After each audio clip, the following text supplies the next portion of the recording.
Hello, നമസ്കാരം പ്രിയ സുഹൃത്തുക്കളെ. ഇന്നത്തെ വീഡിയോ എന്ന് പറയുന്നത് വാട്ടർ പ്ലാന്റിനെ കുറിച്ചാണ്. നിങ്ങൾ ഈ കാണുന്ന വാട്ടർ പ്ലാന്റിൻ്റെ പേരാണ് ആഫ്രിക്കൻ പായൽ. ഈ ആഫ്രിക്കൻ പായൽ എന്ന് പറയുന്നത് പലതരത്തിലുണ്ട്.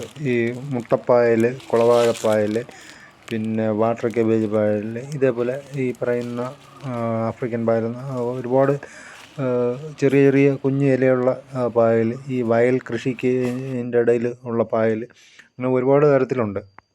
ഇതിൻ്റെ ജന്മദേശം എന്ന് പറയുന്നത് ഇതിൻ്റെ പേര് പോലെ തന്നെയാണ്. ആഫ്രിക്ക, ഏഷ്യ എന്നിവിടങ്ങളൊക്കെയാണ് ഇതിൻ്റെ ജന്മദേശം. അതുകൊണ്ട് തന്നെയാണ് ഇതിനെ ആഫ്രിക്കൻ പായൽ എന്ന് വിളിക്കുന്നത്.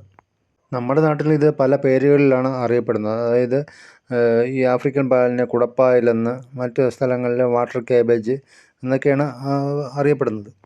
ലോകം മുഴുവൻ വളരെ പെട്ടെന്ന് വ്യാപിച്ച ഒരു വാട്ടർ പ്ലാന്റാണ് ഈ ആഫ്രിക്കൻ പായലെന്നാണ് പറയപ്പെടുന്നത്.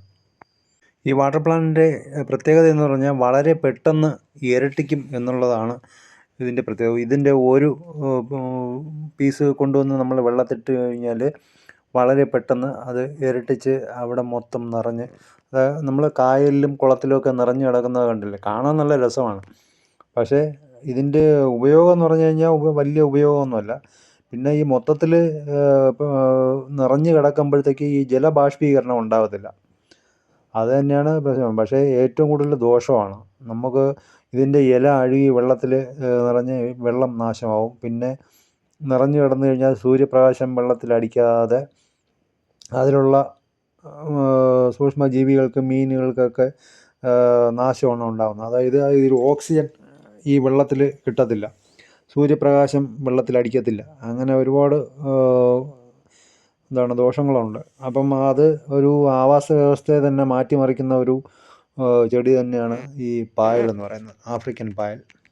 നമ്മൾ ഈ പുഴയിലും കുളത്തിലും അങ്ങനെയൊക്കെ നമ്മൾ എവിടെയെങ്കിലുമൊക്കെ പോകുമ്പോഴേ നമ്മൾ പലപ്പോഴും കണ്ടിട്ടുണ്ട് ഈ മീനുകൾ വെള്ളത്തിൻ്റെ മുകളിൽ വന്നിട്ട് ഓക്സിജൻ സ്വീകരിക്കുന്നതും അങ്ങനെയൊക്കെ നമ്മൾ കണ്ടിട്ടുണ്ട്.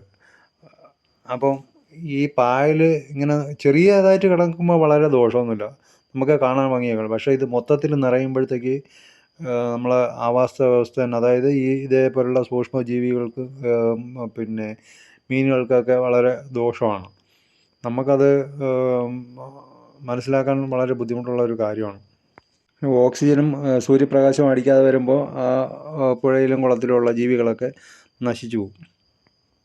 പിന്നെ ഈ അക്വേറിയം പിന്നെ പോലുള്ള വീടുകളിൽ ഫിഷ് ടാങ്കൊക്കെ ഉള്ളവർക്ക് ഇത് ഉപകാരപ്രദമാണ്. ചില മീനുകൾ ഇതിൻ്റെ ഇല ഭക്ഷിക്കാറുണ്ട്. കുഞ്ഞു കുഞ്ഞു മീനുകൾ ഇതിൻ്റെ പായലിൻ്റെ വേരിൻ്റെ ഇടയിൽ ഒളിച്ചിരിക്കാറുണ്ട് മറ്റ് മീനുകളിൽ നിന്നും രക്ഷ നേടാൻ. വീഡിയോ ഇഷ്ടപ്പെട്ടാൽ ലൈക്ക് ചെയ്യുക, ഷെയർ ചെയ്യുക, സബ്സ്ക്രൈബ് ചെയ്യുക. Okay, thank you.